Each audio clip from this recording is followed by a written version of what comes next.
Shalom Bapak Ibu semuanya. Kali ini kami dari kelompok 3B akan mempresentasikan untuk materi dari 1 dan 2 Korintus, di mana presentasi akan dipresentasikan oleh saya sendiri, Arianto, kemudian Pak Darius, kemudian Pak Hodbar, Pak Nathanael, Pak Samuel, dan juga Gebi.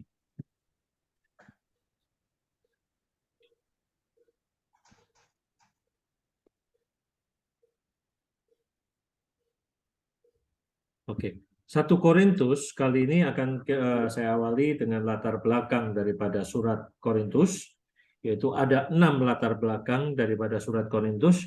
Yang pertama itu menyangkut berita buruk dari Korintus, di mana selama 3 tahun tinggal di Efesus, Paulus itu menerima kabar buruk mengenai keadaan jemaat di Korintus. Itu yang pertama. Kemudian yang kedua, anggota keluarga Chloe juga membawa laporan jemaat Korintus itu terpecah dalam kelompok-kelompok yang berbeda-beda. Oleh karena itu, ini latar belakang yang pertama untuk mendasari penulisan 1 dan 2 Korintus. Kemudian latar belakang yang kedua adalah Paulus menulis surat 1 Korintus.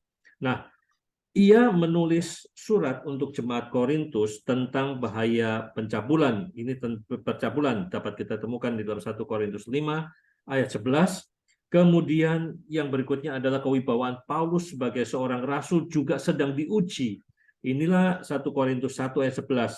Dan juga kondisi ini dibenarkan oleh Stefanus yang membawa surat dari Korintus. Jadi surat 1 Korintus bisa jadi adalah jawaban dari Rasul Paulus. Kemudian latar belakang yang ketiga adalah Paulus mengunjungi Korintus. Setelah Paulus mendengar kabar dari Timotius yang kembali ke Korintus, ke Efesus, bahwa surat Rasul Paulus tidak berdampak apa-apa. Untuk itu Paulus akhirnya memutuskan untuk meninjau ke Korintus. Dasar lain, latar belakang lain adalah surat-surat lain, yaitu Paulus kembali ke Efesus dan menulis surat dengan lebih keras, serta mengutus Titus, 2 Korintus 2 ayat 4, dan Paulus melawan dengan keras setiap serangan-serangan terhadap kewibawaannya sebagai seorang rasul. Kemudian latar belakang yang kelima adalah adanya berita baik dari Korintus. Dari sini sudah mulai kelihatan hasilnya bahwa saat ada berita baik dari Korintus, Paulus memutuskan berangkat ke Makedonia setelah diusir dari Efesus, kisah 20 ayat 1. Dan kemudian Paulus ketemu Titus yang menyampaikan bahwa telah terjadi perubahan sikap pada jemaat Korintus.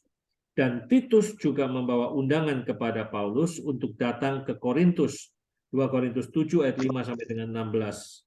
Kemudian yang keenam, latar belakang yang keenam adalah Paulus juga menulis tentang pokok-pokok yang lain atau 2 Korintus. Paulus menulis surat ke Korintus dan mengirimkannya melalui Titus dengan nada iba dan menyatakan sukacitanya yang besar. Kemudian Paulus juga menulis tentang pokok-pokok yang lain. Nah, kemudian surat 1 Korintus. Kita masuk ke dalam surat 1 Korintus. Surat 1 Korintus, di mana penulis, tempat, dan waktu penulisan. Jadi surat ini menyebut Paulus sebagai pengarang utama surat ini bersama dengan Sostenes, seperti yang tertulis di 1 Korintus 1 ayat 1. Dan nampaknya surat ini ditulis dengan bantuan seorang sekretaris.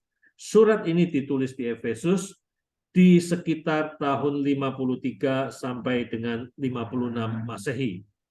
Adapun tujuan penulisan daripada 1 Korintus adalah keberadaan jemaat di Korintus sangat rusak secara moral dan menyimpang dari kebenaran.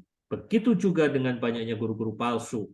Untuk hal inilah Paulus menulis suratnya dengan tujuan untuk menegur perpecahan yang telah merusak iman jemaat. Ada 3 pokok dari surat 1 Korintus. Yang pertama dapat kita temukan di dalam 1 Korintus 1 ayat 10 sampai dengan pasal 4 ayat 21. itu menyangkut tema hidup di dalam Kristus. Dan pokok yang kedua itu dapat kita ketemukan di dalam 1 Korintus 5 ayat 1 sampai dengan pasal 11 ayat 1. Ini menyangkut pokok hidup di dalam dunia. Dan yang ketiga, pokok yang ketiga adalah 1 Korintus 11 ayat 2 sampai dengan pasal 15 ayatnya yang ke-58, hidup di dalam jemaat. Untuk selanjutnya silakan Pak Darius. Terima kasih Pak Arianto. Saya akan lanjutkan di poin hidup di dalam Kristus, yaitu di dalam 1 Korintus pasal 1 ayat 10 sampai 4, 1 Korintus pasal 1 ayat 10 dan 1 Korintus pasal 4 ayat 21 ya. Jadi pertama berbicara tentang hidup di dalam Kristus. Kota Korintus adalah kota pelabuhan dengan kemajemukan penduduknya. Di jalanan para prajurit Roma, orang-orang mistik dari timur, dan orang Yahudi dari Palestina selalu bertemu para filsuf Yunani. Nah, kalau kita lihat sini, jadi kota Korintus ini termasuk kota yang strategis ya, karena tempat pertemuan orang-orang baik itu dari para prajurit Roma maupun orang-orang Yahudi dari Palestina, dan juga orang-orang dari Yunani, khususnya para filsuf. Jadi Paulus berada atau mengirim surat kepada Korintus, ini kota-kota yang strategis ternyata ya. Saat Paulus memberikan kabar sukacita, semua anggota lapisan masyarakat memberikan tanggapan dan membawa gagasan dan idenya masing-masing. Jadi mereka mempunyai respon yang berbeda-beda ketika Paulus memberitakan kabar sukacita itu. Oke, lanjut, Pak.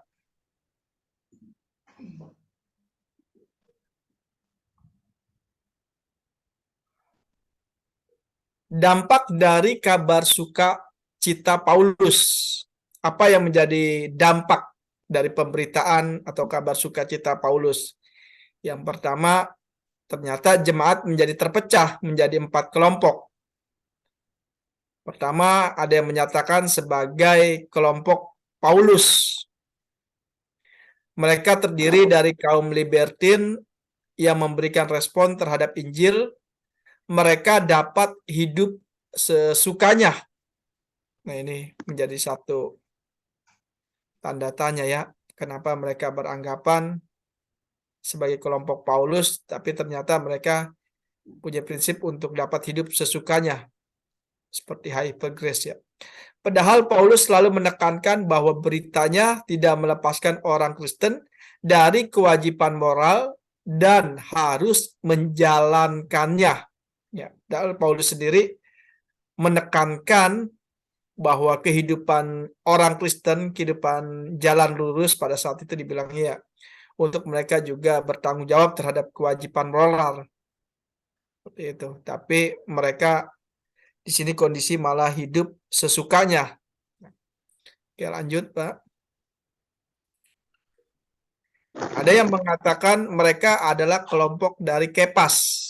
Kelompok Kepas merupakan kaum legalistik yang berpendapat bahwa kehidupan Kristen berarti mengikuti hukum Taurat dengan ketat, baik menurut upacara agama maupun secara moral. Ya, mereka menyatakan sebagai kelompok Petrus ya.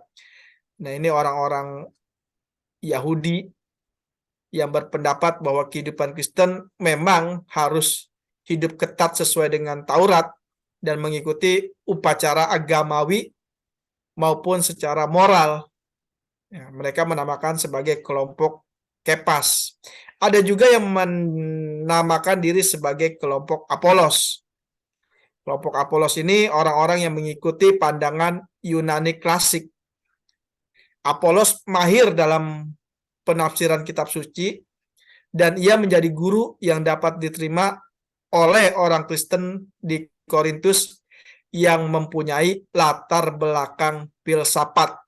Ya, kelompok Apolos ini ternyata orang-orang pintar ya, yang mempunyai pandangan Yunani klasik. Karena memang diakui pada saat itu Yunani ini termasuk orang-orang yang mempunyai peradaban lebih pintar lah ya ketimbang bangsa-bangsa lain. Nah, ini mereka menyatakan sebagai kelompok Apolos. Nah, yang keempat mereka menyatakan sebagai kelompok Kristus. Kelompok Kristus ini terdiri dari sekelompok orang yang menganggap dirinya di atas kelompok lain. Nah, kelompok ini menghendaki hubungan langsung dengan Kristus sendiri, sama seperti mereka berhubungan dengan dewa-dewa mereka dalam agama misteri dari timur. Jadi ada 4 kelompok ya, kelompok Paulus, kelompok Kepas, kelompok Apolos, kelompok Kristus. Ya. Kekacauan di Korintus. Kekacauan yang terjadi di Korintus adalah karena setiap kelompok menyebarkan ide-idenya sendiri. Sebenarnya Paulus sendiri mengakui bahwa sebenarnya mereka sebagai satu tubuh Kristus, bukan untuk saling terbelah. Tapi kondisi yang terjadi pada saat itu di Korintus, mereka merasa punya aliran masing-masing. Nah, ini kaum libertin menyatakan sebagai pengikut Paulus, tetapi mereka membiarkan percabulan. Itu kita bisa lihat di 1 Korintus pasal 5 ayat 1 sampai 13. Tadi sudah dijelaskan bahwa kelompok ini menganggap sebagai kelompok Paulus, tetapi mereka tidak menekankan pada ajaran moral. Lalu kaum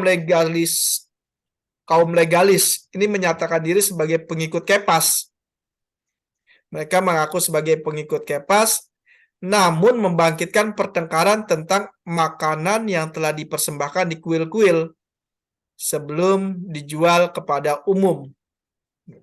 Pengikut Kepas ini berorientasi atau lebih kepada tradisi-tradisi Yahudi sebelumnya. Mereka masih berpertengkarkan tentang makanan yang telah dipersembahkan di kuil-kuil ya, atau makanan yang dipersembahkan kepada dewa-dewa. Akhirnya terjadi kerisuhan pendapat juga tentang hal ini. Ini mereka adalah orang-orang dari kelompok Kepas atau Petrus ya. Lalu dari kaum filsuf. Kaum filsuf ini pengikut-pengikut Apolos. Itu tadi sudah dijelaskan di slide sebelumnya. Orang yang berpandangan Yunani klasik. Emang ini orang-orang pinter ya. Kalau dari kaum atau pengikut Apolos ini. Kaum filsuf Yunani. Lalu kaum mistik. Kaum mistik ini menyatakan sebagai pengikut Kristus, tetapi menyatakan tidak usah cemas terhadap akibat kegiatan cabul yang dilakukan di Korintus. Itu bisa dilihat di 1 Korintus pasal 10 ayat 1 sampai 13. Mereka menyatakan diri memiliki lebih unggul dari kelompok-kelompok yang lain, tetapi di satu sisi mereka menganggap percabulan itu bukan sesuatu yang harus dikhawatirkan. Nah, sementara masalah di Korintus pada saat itu sebenarnya masalah percabulan juga, Pak, perzinahan ya. Ada catatan di beberapa sumber, ternyata di masalah di Korintus itu ada masalah kayak macam incest juga ya. Hubungan antara orang tua dengan anak terjadi juga di Korintus. Ini menjadi masalah. Ya kan? Lalu gabungan dari kelompok ini yang pada akhirnya membentuk gerakan sesat yang disebut gnostisme. Ya. Jadi percampuran-percampuran ini akhirnya membentuk satu aliran yang akhirnya menyesatkan. Jawaban atau solusi ada di dalam Kristus. Ketika Paulus pertama kali mengunjungi Korintus, Paulus menyatakan bahwa salib Kristus dan kebangkitannya adalah paling utama dalam usaha mengerti iman Kristen. Itu kita bisa lihat di 1 Korintus pasal 15 ayat 3 sampai 7, ayat 1 sampai 18, ayat pasal 1 ayat 18 sampai 25. Ini merupakan satu-satunya dasar bagi orang dengan bermacam kebudayaan untuk dipersatukan kembali. Keselamatan hanya ada di dalam Yesus Kristus. Ini menjadi solusi atau jawaban seharusnya. Terus selanjutnya, rekan saya, Nathan, silakan. Baik, terima kasih Pak Darius. Untuk selanjutnya 3 pokok bagian ya. Sekarang bagian yang kedua, hidup di dalam dunia. Ini terdapat di dalam 1 Korintus 5 ayat 11 sampai 1 Korintus 5 ayat 1 sampai pasalnya yang 11 ayatnya yang ke-1. Di Korintus ada 3 masalah yang berkaitan dengan hubungan orang Kristen dan orang yang bukan Kristen. Yang pertama, bagaimana perilaku orang Kristen terhadap orang yang tidak mengenal Tuhan. Yang pertama itu menyangkut kebejatan moral. Nah ini sebagai pembahasannya bahwa menyatakan menyangkut percabulan. Bagaimana percabulan yang terjadi saat itu seperti tadi yang sudah kita dengarkan dari pembahasan Pedrius bahwa orang tua dan anak itu bisa bersetubuh. Lalu kemudian kemerdekaan. Kemerdekaan bukan berarti bebas berbuat cabul, tetapi yang diinginkan oleh seorang Paulus bahwa kemerdekaan ini adalah kemerdekaan bebas untuk melayani Tuhan. Seperti itu. Lalu kemudian perkawinan, menyangkut pernikahan dan perceraian di dalam 1 Korintus 7 ayat 1 sampai ayatnya ke-40. Lalu kemudian orang Kristen dan hukum perdata. Adanya pertengkaran sangat merisaukan Paulus. Seharusnya orang Kristen harus mengikuti contoh yang diberikan Kristus dan menderita dalam ketidakadilan daripada menimbulkan perpecahan dalam persekutuan Kristen. Next, Pak.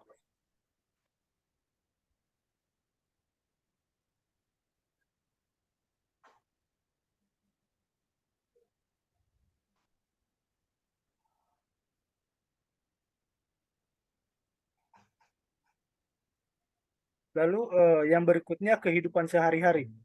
Paulus mengemukakan 4 pokok ajaran sebagai berikut. Yang pertama, orang bebas makan makanan yang dipersembahkan kepada dewa-dewa kafir karena dewa-dewa tersebut tidak ada. Nah, ini yang menjadi pembahasan, yang menjadi persoalan orang-orang jemaat Korintus pada saat itu, bagaimana pandangan mereka terhadap makanan yang sudah dipersembahkan kepada dewa-dewa. Namun seperti di presentasi ini, Paulus mengatakan bahwa orang Kristen bebas makan makanan yang sudah dipersembahkan kepada dewa-dewa kafir.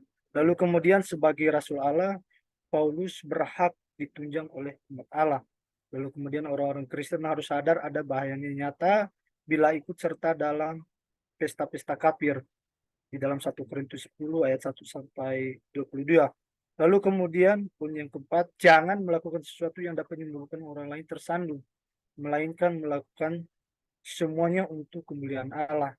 Terdapat dalam 1 Korintus 10 ayat 23 sampai pasal 11 ayat 1.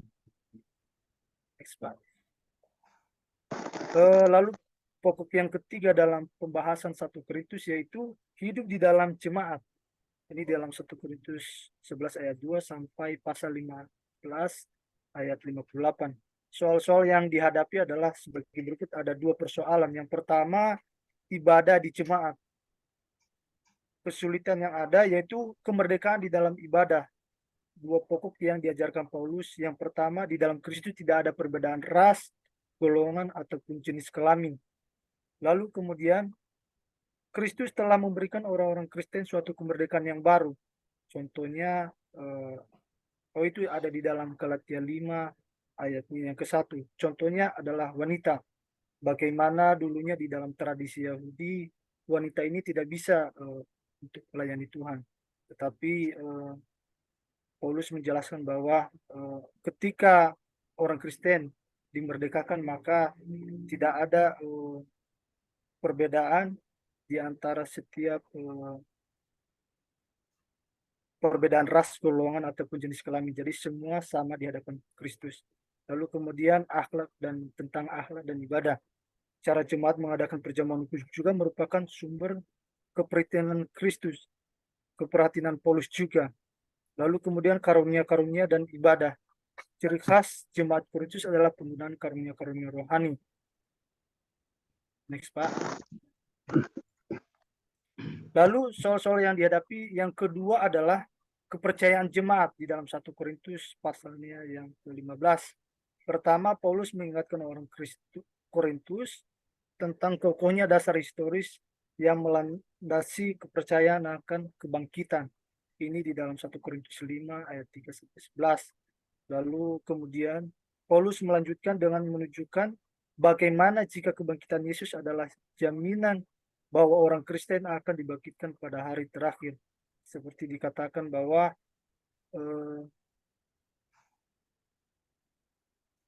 jika Kristus tidak dibangkitkan, maka sia-sialah kepercayaan kamu dan kamu masih hidup dalam dosa. Di dalam 1 Korintus 15 ayat 16 sampai yang ke-19. Selanjutnya kepada Pak Hokter, silakan. Ya, terima kasih Pak Nathan. Saya akan lanjutkan di surat 2 Korintus, ya. Penulis, tempat, dan waktu penulisan. Surat ini ditulis oleh Paulus. Surat ini ditulis di Makedonia sekitar tahun 55 sampai 57 Masehi. Nah, tujuan penulisan dari 2 Korintus ini adalah yang pertama, mengungkapkan rasa syukur kepada dan memperkuat para orang suci, ya, yang telah menanggapi secara positif suratnya sebelumnya. Yang kedua, memperingatkan tentang para guru palsu yang merusak ajaran-ajaran Kristus yang murni.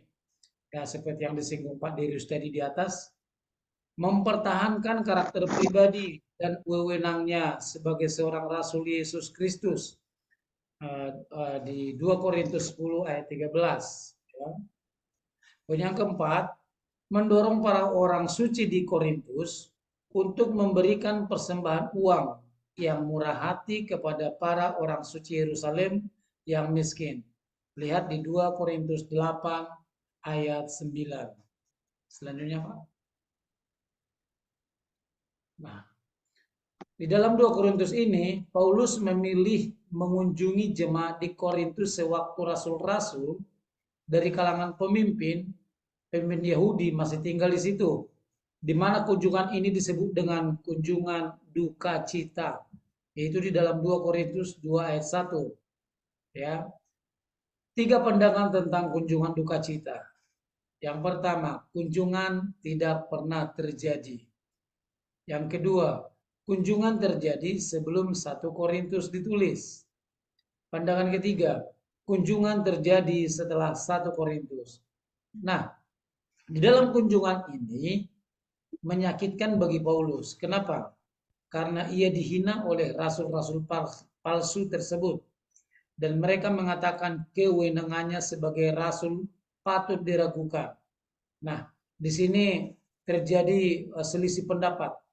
Dalam kekecewaannya, Paulus terburu-buru meninggalkan Korintus. Dan itu menyebabkan dia menyesal karena sepertinya semakin membenarkan apa yang dikatakan lawan-lawannya. Ya, itu tertulis dalam 2 Korintus pasal 1 ayat 12 sampai 22. Nah, beda pendapat ini yang membuat Paulus buru-buru pergi meninggalkan Korintus. Ya, jadi tapi akhirnya Paulus menyesal juga, ya, karena dia pengen membenarkan, belum sempat diluruskan. Nah, inilah yang menyebabkan kekacauan bagi orang Kristen di Korintus, karena tidak tahu siapa lawan atau rasul-rasul palsu, siapa kawan atau rasul sejati. Ya, ini terjadi saling silang pendapat, simpang siur, karena pemimpin yang beda pendapat, jemaatnya juga jadi ikut korban gitu ya. Tapi bagaimana caranya Paulus untuk menyelesaikannya? Next, Pak. Ya, bagian A, isi surat, ya. Surat kedua Korintus dikatakan seperti bunga rampai dari nasihat-nasihat Paulus tentang berbagai masalah. Yang kedua, ada dugaan bahwa surat ini merupakan kumpulan dari 2 atau 3 surat yang terpisah, kemudian dijadikan satu oleh penyunting. Ya. Isi surat selanjutnya, beberapa pokok pikiran yang Paulus tulis yang kelihatannya berubah-ubah dalam 2 Korintus, ya. Di dalam 2 Korintus 2 ayat 14. Maaf, Pak Sam, Pak Hektar. Ya, Pak Tem. Selanjutnya isi surat dari Korintus, surat Paulus kepada jemaat Tuhan yang ada di Korintus. Beberapa pokok pikiran Paulus yang kelihatannya berubah-ubah dalam 2 Korintus. Yang pertama, di dalam 2 Korintus 2 ayat yang ke-14 sampai dengan pasal yang ke-7 ayat yang ke-4. Lebih masuk akal jika menempatkan 2 Korintus 7 ayat yang ke-5 setelah 2 Korintus 2 ayat yang ke-13. Berikutnya 2 Korintus 6 ayat yang ke-14 sampai dengan pasal 7 ayat 1 sepertinya memutuskan jalan pikiran dari pembahasan apa yang dibahas sebelum dan sesudahnya. Berikutnya 2 Korintus pasal 8 dan pasal yang ke-9 seperti membahas pokok yang sama tetapi tanpa adanya hubungan satu dengan yang lainnya. Berikutnya 2 Korintus pasal yang ke-10 sampai dengan pasal yang ke-13 sangat berbeda dengan 2 Korintus pasal 1 sampai dengan pasal yang ke-9. Akhir dari 2 Korintus pasal 9, Paulus menyatakan kepuasannya terhadap orang-orang Korintus yang telah menyelesaikan masalah mereka. Awal 2 Korintus pasal 10 terjadi serangan lagi. Slide berikutnya.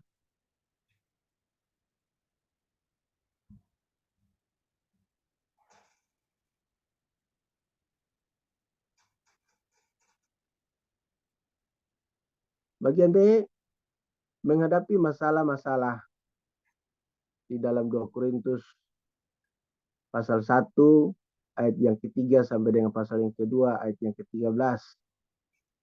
Ada beberapa poin penting dalam perikop ini, di mana pertama Paulus perlu menjelaskan hubungannya yang kurang begitu baik dengan jemaat Tuhan yang ada di Korintus. Yang kedua, persoalan mengenai kerasulan yang sejati dan yang palsu.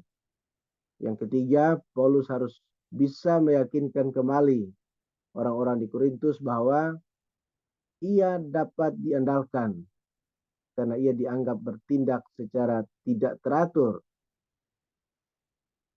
Yang keempat, permusuhan pribadi juga harus dibereskan. Baik Paulus maupun jemaat harus bersedia mengampuni orang-orang yang menyebabkan kesedihan. Kita temukan di dalam 2 Korintus pasal yang kedua ayat yang ke-5 sampai dengan ayat yang ke-11. Slide berikutnya.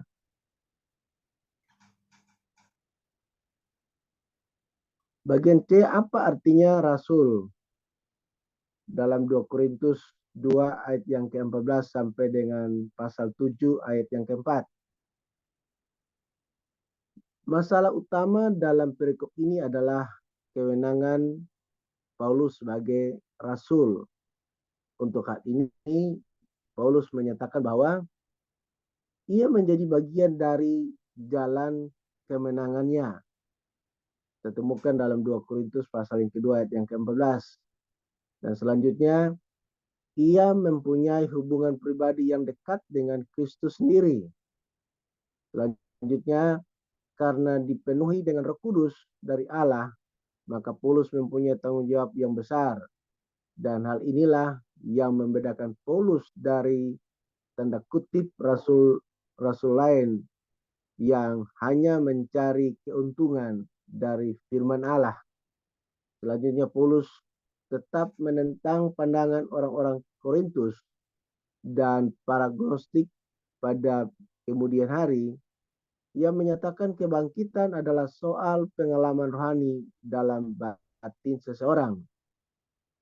Selanjutnya Paulus tetap berpegang pada kepercayaan Yahudi terhadap keberadaan tubuh setelah kematian dan tidak mengikuti pandangan Yunani tentang adanya roh manusia yang abadi yang akan hidup terus setelah tubuh binasa. Dan Paulus berseru kepada pembacanya agar memperlihatkan kejujuran yang sama terhadap dirinya seperti yang ia telah perlihatkan kepada mereka. Kita temukan catatan ini dalam 2 Korintus pasal yang ke-6 ayat yang ke-11 sampai dengan ayat yang ke-13. Dan yang terakhir, Paulus memperingatkan agar gaya hidup orang Kristen harus berbeda sama sekali dari gaya hidup sekuler dan harus mencerminkan nilai-nilai dan standar Allah. Kita temukan dalam 2 Korintus pasal yang ke-6 ayat yang ke-14 sampai dengan pasal 7 ayat 1. Berikutnya diteruskan oleh Ibu Gebi.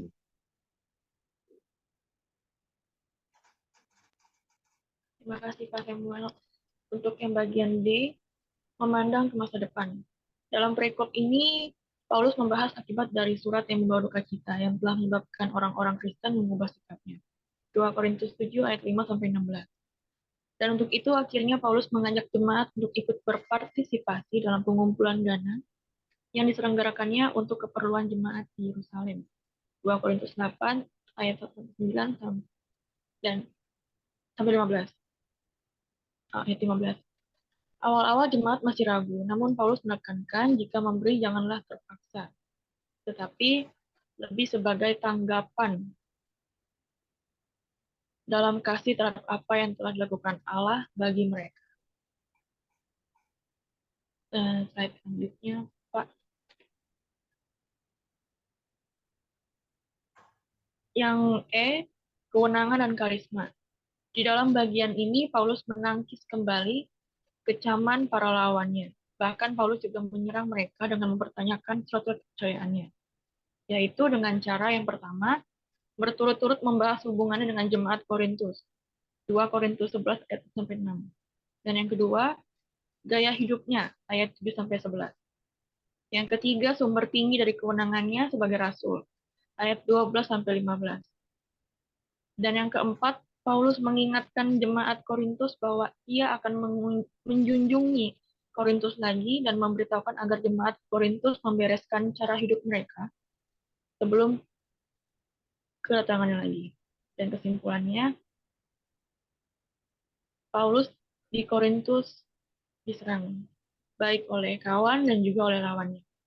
Dan sehingga membuatnya pun tersadar akan perlunya merenungkan kembali isi Injilnya.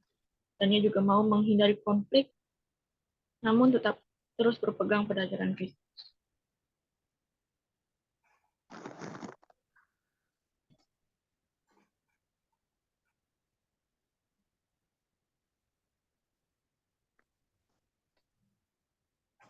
Daftar pustaka, buku yang pertama, buku Memahami Perjanjian Baru dari John Rain, dan juga yang kedua, buku Pengantar PB2, Donald Guthrie, dan yang ketiga di Alkitab.